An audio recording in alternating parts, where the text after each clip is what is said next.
Só corrigindo, irmãos, é capítulo 3, Romanos capítulo 3, verso 21 até o verso 26. Mas agora a justiça de Deus se manifestou sem a lei, tendo o testemunho da fé e dos profetas. A justiça de Deus, que é pela fé em Jesus Cristo para todos, e sobre todos que creem, porque não há diferença, porque todos pecaram, diz Paulo, e estão privados da glória de Deus, sendo justificados livremente pela sua graça, através da redenção que há em Cristo Jesus. Verso 25 do capítulo 3 de Romanos. A quem Deus estabeleceu para ser uma propiciação através da fé no seu sangue, para declarar a sua justiça pela remissão dos pecados que são passados na paciência de Deus, para declarar, eu digo, a sua justiça neste tempo, para que ele seja justo e justificador daquele que crê em Jesus Cristo. Eu sou apaixonado pelas narrativas de Paulo escrevendo aos Romanos.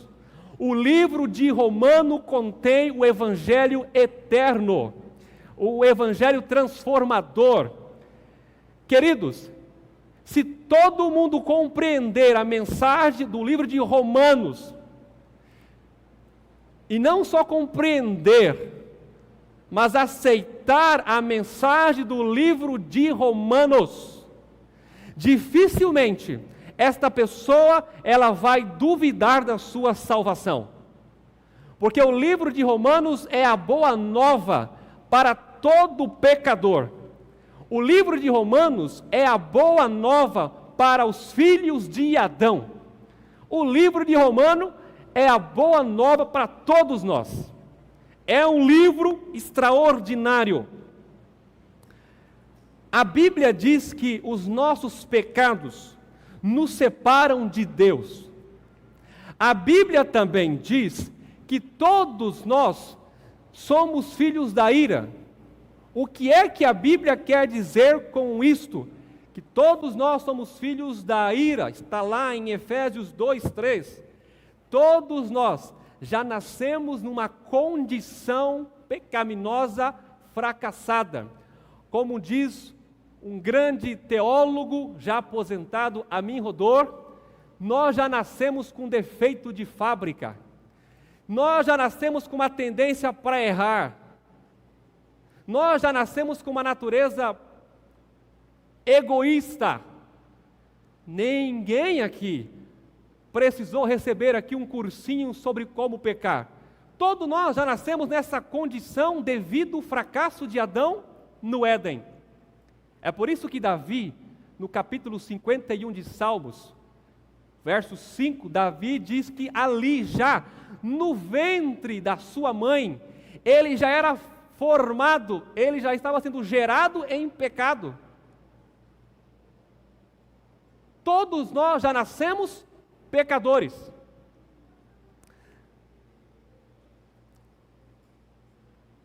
E é por isso então que o pecado, ele nos separa de Deus. Agora, imagine, irmãos, imaginem essa separação como um abismo. Qual seria a sua profundidade? Já parou para pensar? Agora, lembre-se, não dos nossos pecados, mas de quem ofendemos, um Deus eterno, santo e infinito. A Bíblia diz que a lei de Deus, ela é santa, a lei de Deus é boa, não há nada de errado com a lei de Deus. No entanto, um ser perfeito transgrediu a lei de Deus. A lei de Deus foi transgredida por um ser perfeito. Olhe para Adão. Como é que estava Adão ali no Éden, antes de fracassar? Qual era o estado de Adão antes de seu fracasso? Fisicamente era perfeito, estava num corpo imortal, moralmente também era perfeito.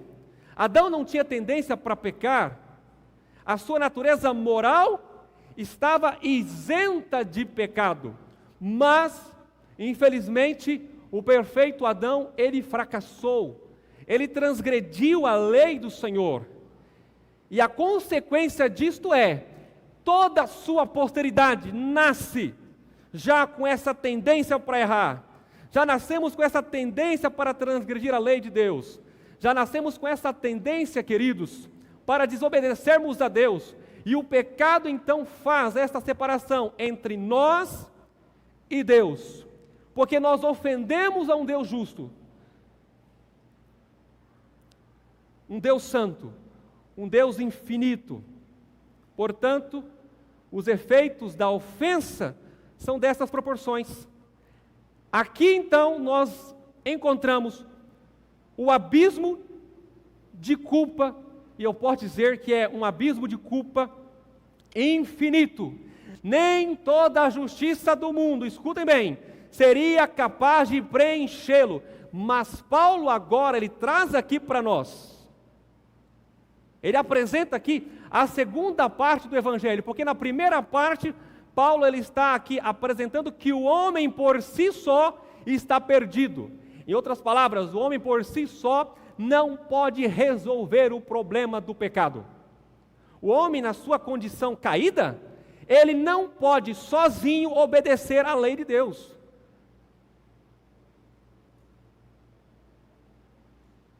Ele pode tentar, mas nele está a mancha do pecado.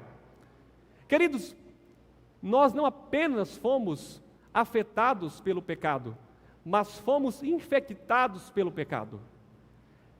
Paulo está apresentando então a primeira parte, o homem por si só está perdido, mas agora Paulo vem e diz o seguinte, apresentando a segunda parte do Evangelho, a providência de Deus, e olha que providência maravilhosa, Deus tomou para termos de novo comunhão com Ele. E de que maneira Deus fez isso? Deus satisfez a sua justiça na pessoa do Filho, portanto podemos ser justificados pela fé em Cristo. Amém? É a solução de Deus. Eu costumo dizer que Deus ele poderia ter chutado o balde quando o homem caiu. Se Ele quisesse. Ele poderia ter acabado com este planeta, poderia ter exterminado Adão e Eva. Quem disse que é apenas este mundo aqui que presta culto, honra a Deus? Há outros seres não caídos, há outros seres que venceram o diabo, há outros seres que permaneceram fiéis à lei do Senhor, mas porque Deus é amor, Deus então satisfez a sua justiça na pessoa do Filho, portanto, podemos ser justificados pela fé em Cristo Jesus. E aqui eu quero entrar nessa parte da mensagem. De que maneira se dá isto, meus amados irmãos e amigos? Os romanos, eles não encontrariam em si próprios a fonte da justificação. Por isso, deveriam tirar os olhos deles mesmos e se voltarem em outra direção para outra fonte, ou seja, a graça de Deus. Como eu disse, a realidade humana era o quê? Culpada. O apóstolo Paulo já havia discorrido sobre a situação espiritual, tanto do gentil quanto do judeu. Todos estavam debaixo da ira de Deus. Todos eram igualmente culpados. Todos estavam numa situação de incapacidade. A incapacidade que o homem tem de se auto-justificar diante de Deus com algum mérito ou justiça própria, ninguém será justificado diante de Deus por obras da lei. Outro ponto, rebeldia. O ser humano não só está em situação de desespero espiritual e sem condições próprias de sair dela, como também não tem esse desejo. É pecador condenado, incapaz de se auto-justificar. É um rebelde. Mas a iniciativa de Deus é começar através de uma mudança radical, meus queridos. Se ninguém será justificado pelas obras da lei, conforme Romanos 4, verso 20. Mas é possível ser justificado pela graça de Deus. Romanos 3, 24. Eu vou repetir. Ninguém será justificado pelas obras da lei, mas é possível ser justificado pela graça de Deus. Tudo que o homem não consegue, amados, por esforço próprio, Deus lhe concede de graça. E por que graça? Primeiro, porque não merecíamos ser salvos, pois éramos todos culpados aos olhos de Deus, só merecíamos a condenação. Mesmo assim, Ele resolveu nos salvar. E segundo, essa salvação é de graça, porque Jesus fez o que não poderíamos fazer para adquiri-la. Ele viveu uma vida de perfeição que não poderíamos viver estando nós nesta condição pecaminosa. E ainda pagou por uma culpa que não tínhamos condições de pagar. E por último, é graça, porque Ele tomou a iniciativa de nos buscar enquanto desgarrados e fugitivos. Ele nos encontrou e nos amou primeiro. Não esperou que fôssemos a seu encontro, porque nunca faríamos isso, mas nos alcançou como um pastor que busca a sua ovelha perdida. A obra de Cristo tem como fundamento da justificação. E Paulo, ele toma emprestado aqui um termo dos tribunais de justiça e descreve a ação de juiz em absolver um acusado. A justificação, queridos, é um termo legal que se refere ao ato de que, ou efeito de declarar justa uma pessoa. Mas, em primeiro lugar, isso significa que o pecador passa a ser essencialmente justo, puro, ou sem nenhum pecado. Mas esta é uma declaração judicial do tribunal de Deus. E como é que um Deus santo, justo e irado contra os pecadores pode olhar para pessoas culpadas e declará-las justas, ou seja, absolvê-las diante do seu tribunal? Não seria meio contraditório isso? Pois bem, seria, se as nossas próprias obras fossem a base da nossa justificação. Porém, Deus nos declara justificados com base na obra de Cristo. Os méritos é de quem? É de Cristo. É o que Cristo fez. Não é o que você tenta fazer. É o que Cristo já fez. Deus, então, nos declara justo. Permita-me dar um exemplo, queridos.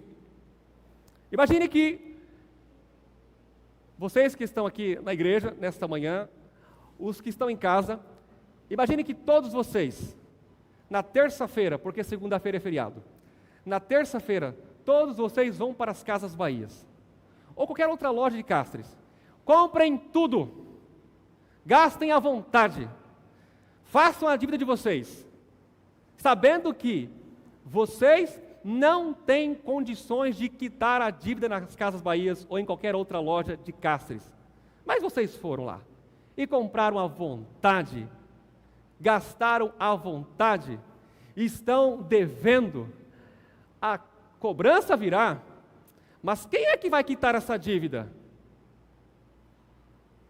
Aí então vem aqui o Anderson e digo, olha, amados irmãos aqui da Central de Castres, irmãos que estão me assistindo aí de casa, eu vou assumir a dívida de vocês. Eu vou quitar a dívida de vocês lá nas Casas Bahias. Ou nas outras lojas que vocês compraram à vontade, sem pensar. Porque eu sei que vocês não têm dinheiro para quitar essas dívidas. Eu pergunto para vocês, vocês ficariam gratos por isso? Vocês que estão aqui nesta manhã, vocês ficariam gratos por isso se eu aqui, agora, dissesse, eu vou assumir a dívida de vocês? Ficariam gratos? Ficariam gratos? Eu ficaria grato se eu estivesse do lado contrário. Eu não tenho condições de pagar. Mas agora vem uma pessoa e diz, eu vou quitar a dívida de vocês. Porque eu quero que o nome de vocês fique limpo. Eu não fiz a dívida, mas eu estou me responsabilizando em quitar esta dívida.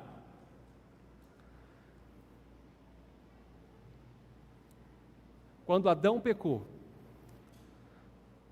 e toda a sua posteridade já nasce pecadora, conforme Romanos capítulo 5 também, todo o capítulo 5 de Romanos, ali a partir do verso 12.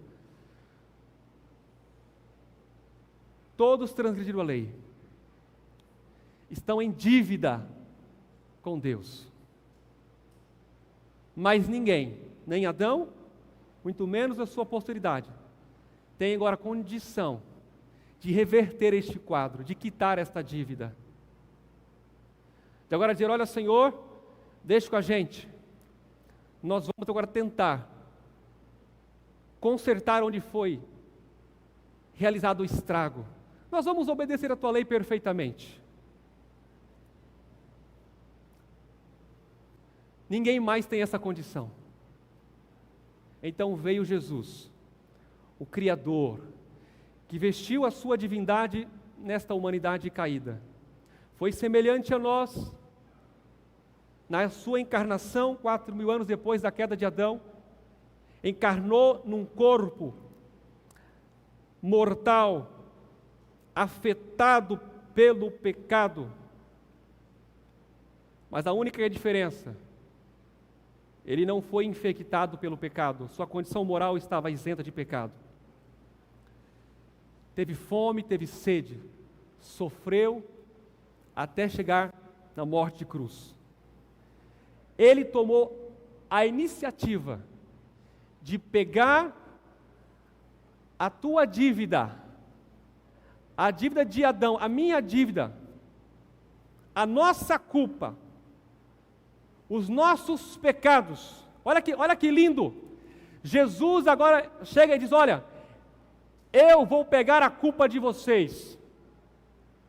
Aquele que não tinha pecado algum, agora ele torna-se o responsável para quitar esta dívida do pecado. E assim o fez. Os nossos pecados estavam sobre ele. Quando Cristo faz isso, queridos, ele devolve agora para os filhos de Adão, para este pecador, para este fracassado, ele devolve para a conta deste pecador a sua justiça. E então, quando este pecador, ele entende isso, quando ele compreende isso, quando ele aceita isso, pela fé, no Filho Jesus Cristo, Deus então declara este pecador justificado. Os méritos não é dele, deste pecador, mas é do Filho, é do Cristo, o único perfeito que aqui andou sobre a terra, depois de Adão.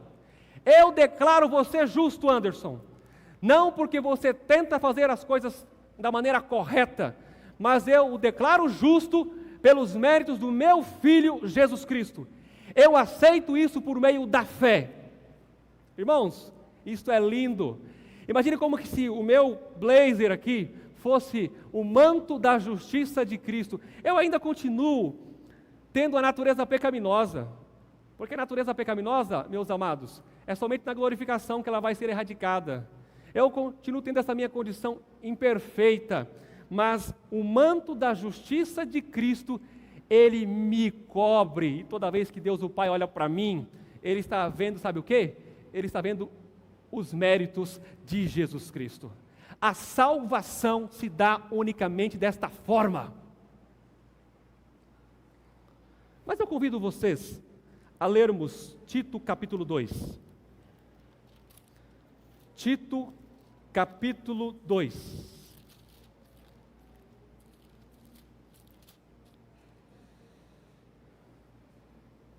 A partir do verso 11.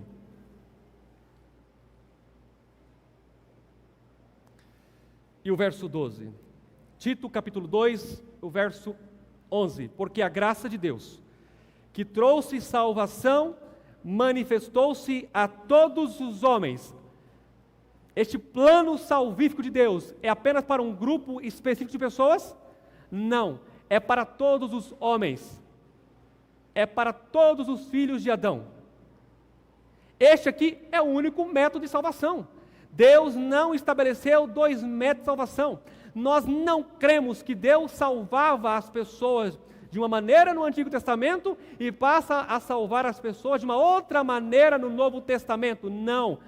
A graça de Deus, ela se dá tanto no Antigo quanto no Novo Testamento, cada cordeirinho que um judeu pecador levava para ser morto simbolizava Jesus Cristo que viria no futuro morrer no lugar dele. É o que nós chamamos de um cheque pré-datado. É isso que nós temos que ter em mente. O homem pecou. A única maneira de resgatar o homem caído era o Criador vir aqui e assumir a culpa do pecador. Mas o verso 12 diz o seguinte, leiamos aí.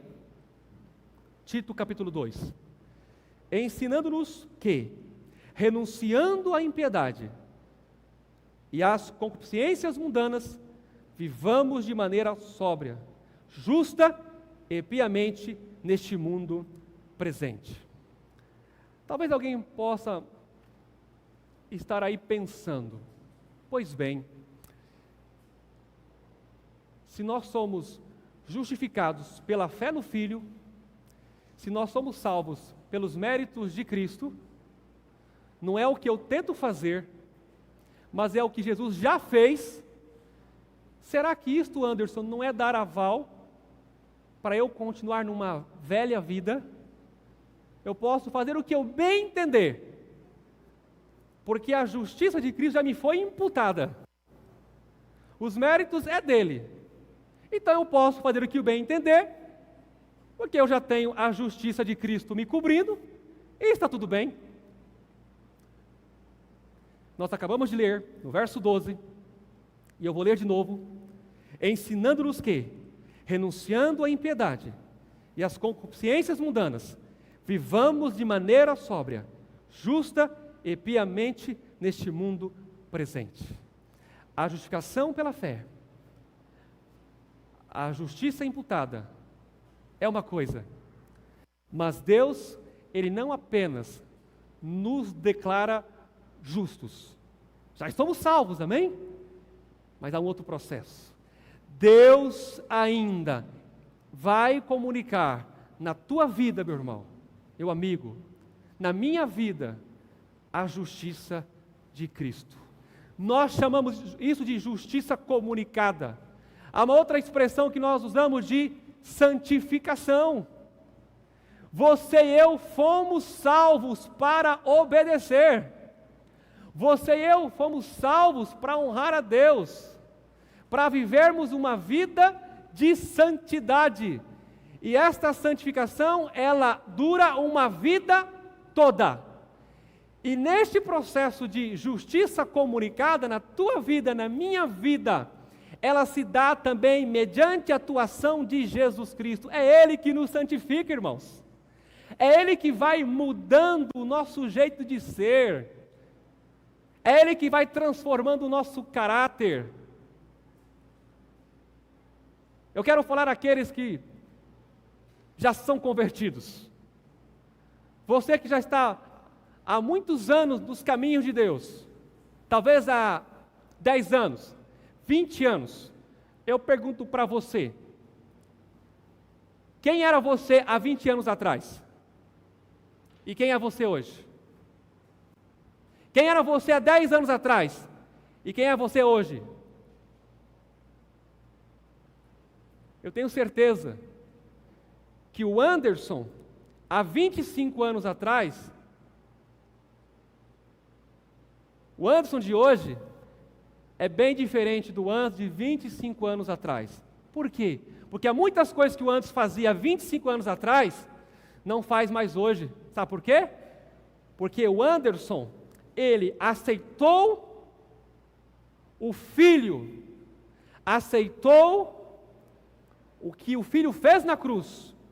O Anderson aceitou pela fé, foi declarado justo, porque entendeu o Evangelho, está salvo, mas só que Deus continuou operando, comunicando na vida de Anderson a justiça de Cristo. Então, alguns hábitos errados que eu fazia há 25 anos atrás, não faço mais hoje. Mas significa que o Anderson agora é perfeito? Já atingiu um estágio de perfeição? Não, eu estou no crescimento. Queridos convertidos, nós estamos neste processo do crescimento. A justiça de Cristo está sendo comunicada em nossas vidas todos os dias. Algumas coisas nós já vencemos, outras ainda estamos no processo, na luta para vencermos. Uma coisa é certa, até o dia da manifestação gloriosa de Cristo Jesus, Ele vai continuar operando em nós a sua justiça comunicada, nos santificando, moldando o nosso caráter, irmãos. Este é o Evangelho. É por isso que nós não obedecemos à lei para sermos salvos. Nós temos que guardar a lei porque já estamos salvos. Estão vendo a diferença? Querido, nós não guardamos o sábado para sermos salvos.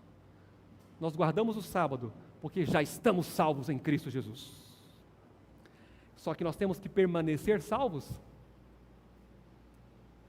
A Bíblia diz: cuide para que ninguém roube a sua coroa. Nós não cremos na ideia de que uma vez salvo, salvo para sempre. Muitas pessoas poderão perder a sua salvação. E por que poderão perder a sua salvação? Por não passar por esse processo da justiça comunicada. Não permitir que o Cristo opere na vida dela, transforme a vida dela. Por não ter esta conexão diária com Cristo, a comunhão diária com Cristo, com a sua palavra, com a oração. Senhor, eu estou salvo, mas eu preciso permanecer salvo. Então ajude-me, Pai, a cumprir a Tua vontade, a honrar o Teu nome, a glorificar o Teu nome.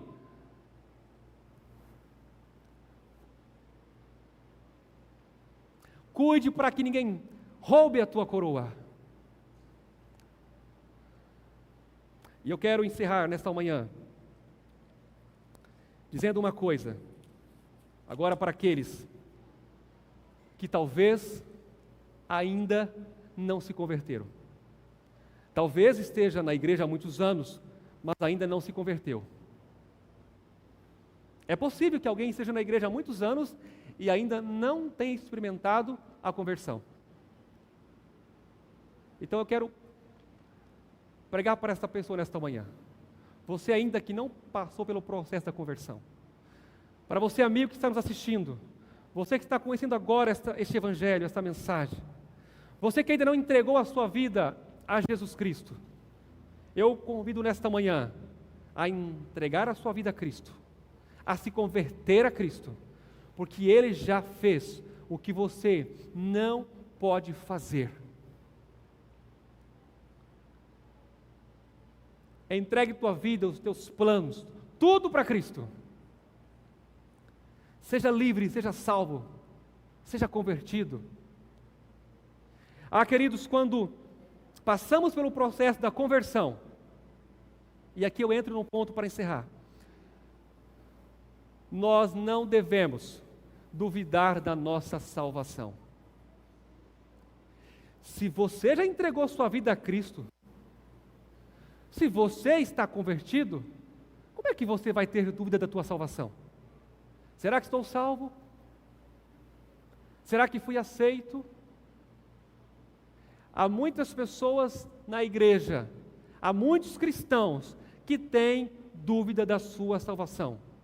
Eu acredito, é porque ainda não passou pelo processo da conversão. Porque quando você passar pelo processo da conversão, você não vai duvidar da tua salvação, que já foi lhe dada, graças ao que Cristo fez na cruz do Calvário. Aceite isso, viva feliz, tendo Cristo como teu Senhor, diariamente, permitindo que Ele comunique a sua justiça em sua vida. Seja feliz, até o grande dia em que Ele há de se manifestar para buscar você, para nos buscar. Já nenhuma condenação há, diz Paulo, Romanos 8, para aqueles que estão em Cristo Jesus. Ora, se você está em Cristo Jesus, por que é que você vai duvidar da tua salvação? Mas se você ainda está duvidando da tua salvação, em nome de Jesus, entregue sua vida agora a Cristo. Seja convertido agora. Tome posse agora desta boa nova.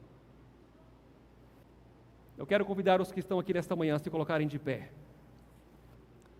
Nós iremos orar ao Senhor.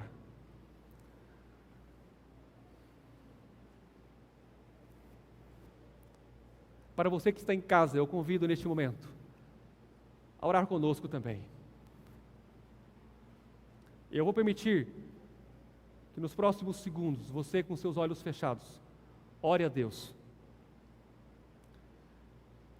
Se você tem dúvida da tua salvação, diga: Senhor, até aqui, neste momento, eu tenho dúvidas, mas eu não quero mais ter dúvidas não, porque eu entendi que aquilo que eu não posso fazer para ser salvo, Jesus já fez por mim na cruz, já fez. Olha que simples, Jesus já fez, basta crer, basta aceitar, e agora aí no teu coração dizer: Jesus, eu aceito o teu sacrifício na cruz por mim, eu sou teu, agora Jesus, transforme a minha vida para a glória de teu santo nome. Ore a Deus neste momento, em silêncio, você em casa também.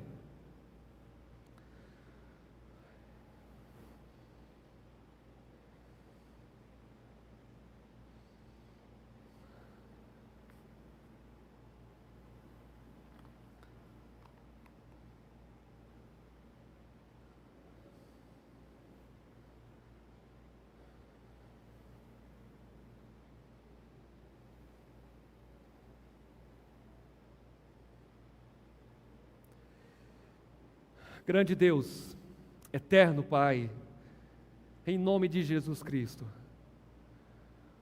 como é bom nós lermos nas Escrituras, nas páginas do livro de Romanos, Paulo ensinando não só os romanos, mas a todos aqueles que podem ter hoje a oportunidade de abrir as Escrituras, abrir a Bíblia e descobrir que há salvação em Cristo Jesus. E que esta salvação já foi operada, realizada na cruz do Calvário. Como é bom sabermos que Cristo já fez aquilo que nós não poderíamos fazer. E não há nenhum ser humano neste planeta que possa resolver o problema do pecado. Jesus já resolveu. E é por isso que nós tributamos a Ele a honra, a glória e o louvor. Deus eterno, que nesta manhã de sábado, onde estiver uma pessoa nos assistindo, se essa pessoa até então tinha dúvidas de sua salvação, que agora neste momento, ela possa não ter mais esta dúvida, mas aceitar esta mensagem, crer nesta mensagem, crer que ela é justificada pela fé no Filho Jesus Cristo, e então poder viver uma vida diária de santificação, tendo esta justiça sendo comunicada em sua vida. Rogamos nesta manhã, salve aqueles que precisam ser salvos, Deus. Oramos em nome do Senhor Jesus.